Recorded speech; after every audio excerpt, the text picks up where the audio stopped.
From Pacifica, this is Democracy Now! Would Orwell have believed it possible that the same overfed voices which had haunted him in the 1930s, the same crippling incompetence, addiction to foreign wars, and assumptions of entitlement were happily in place in 2009?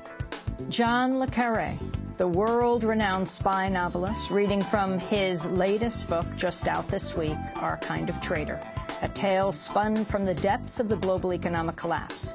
Today, a Democracy Now! National Broadcast Hour exclusive.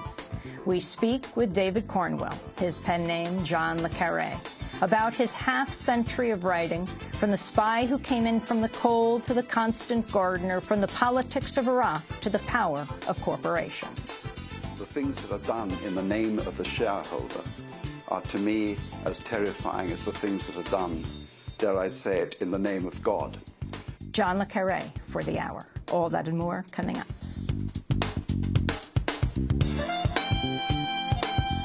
Welcome to Democracy Now!, democracynow.org, The War and Peace Report. I'm Amy Goodman. The White House is resisting calls for a national moratorium on foreclosures, despite revelations major lenders may have committed fraud while forcing thousands of people out of their homes.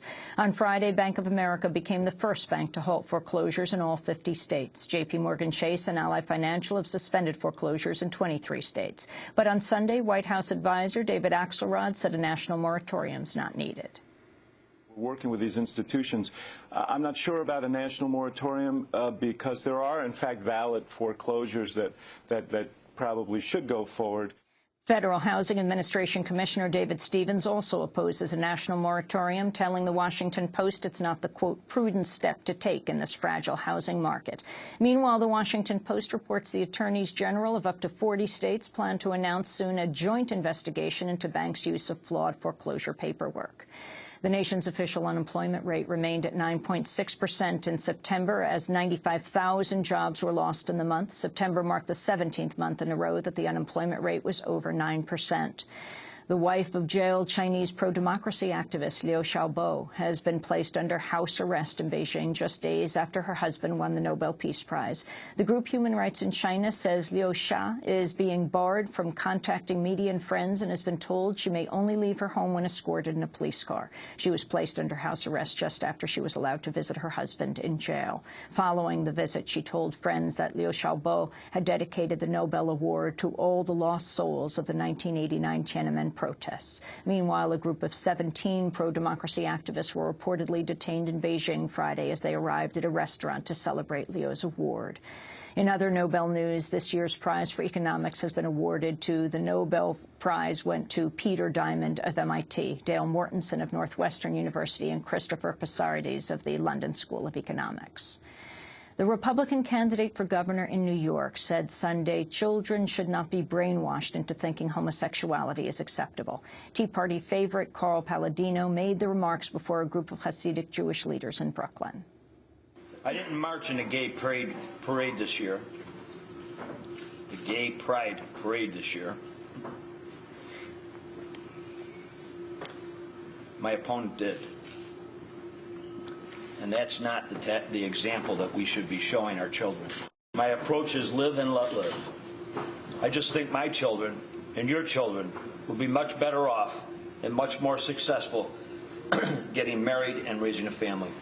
And I don't want them to be brainwashed into thinking that homosexuality is an equally valid or successful option. It isn't. Newsday reported Carl Paladino's prepared remarks also included a sentence saying, quote, there's nothing to be proud of in being a dysfunctional homosexual. But Paladino omitted that statement when he gave the speech. Paladino made the remarks in the same day 8 men were arraigned on hate crime charges in New York after they allegedly brutally beat and tortured 3 men because of their sexuality. The congressional race in Northwest Ohio took a surprising turn this weekend when photos emerged showing Republican candidate Rich Lott wearing a Nazi uniform and participating in Nazi reenactments.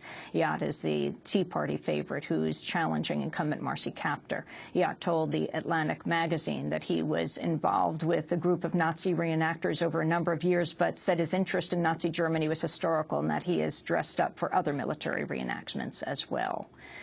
There's been another shakeup in President Obama's inner circle. White House National Security Advisor General Jim Jones announced his retirement Friday and has been replaced by Tom Donilon. Donilin's reported to have counseled the president last year to resist Pentagon requests for a larger troop increase in Afghanistan. The Israeli cabinet's approved a proposal to require that all non-Jews seeking citizenship take a loyalty oath to the state of Israel as a Jewish and democratic state, unquote. 22 cabinet ministers voted for the oath. 8 voted against it. On Sunday, over 100 Israeli artists, writers, and intellectuals held a demonstration against the measure, warning Israel is becoming a fascist state.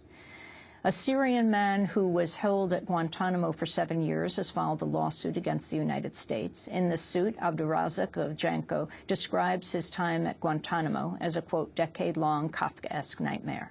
Janko was detained by the U.S. in 2002 after he was held for 18 months by the Taliban or al-Qaeda on suspicion he was a pro-American Israeli spy. While at Guantanamo, his lawyers say he suffered a broken knee and other injuries during interrogations and that he's tried to commit suicide 17 times. The 32-year-old Janko is the first man who was released through a Guantanamo habeas petition to file a civil case.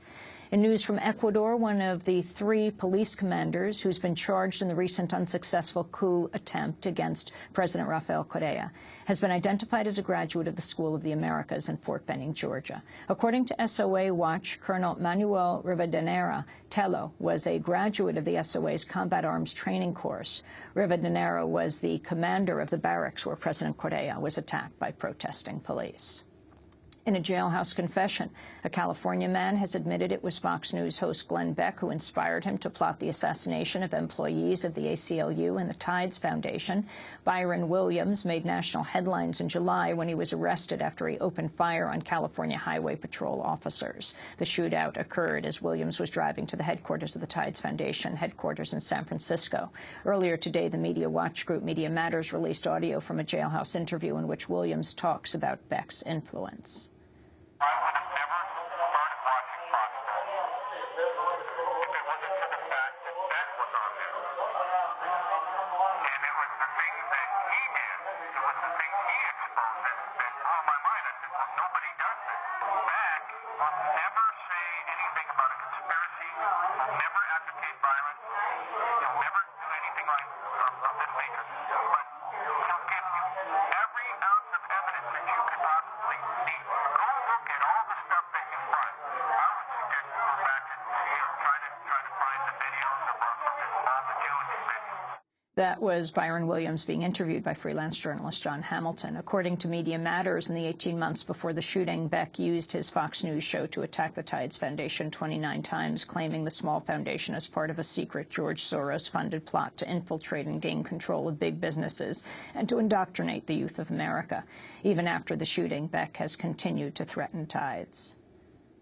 I just throw this message out for the people at the Tides Foundation. I'm coming for you. Oh, I'm coming for you.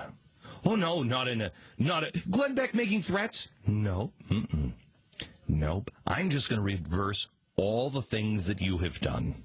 All the things that you have done. The tide is about to change. Fox's Glenn Beck. In what's been described as the world's biggest day of climate action, over 7,000 rallies and events were held Sunday in 188 countries. The 10-10-10 Global Work Party was organized by 350.org to urge people across the globe to do something in their city or community that'll help deal with global warming. And Saturday marked what would have been John Lennon's 70th birthday. His widow, Yoko Ono, commemorated the day by awarding the Lennon-Ono Peace Award to filmmaker Josh Fox, director of the documentary Gasland, writers Alice Walker and Michael Pollan, and food safety spokesperson Barbara Kowalik.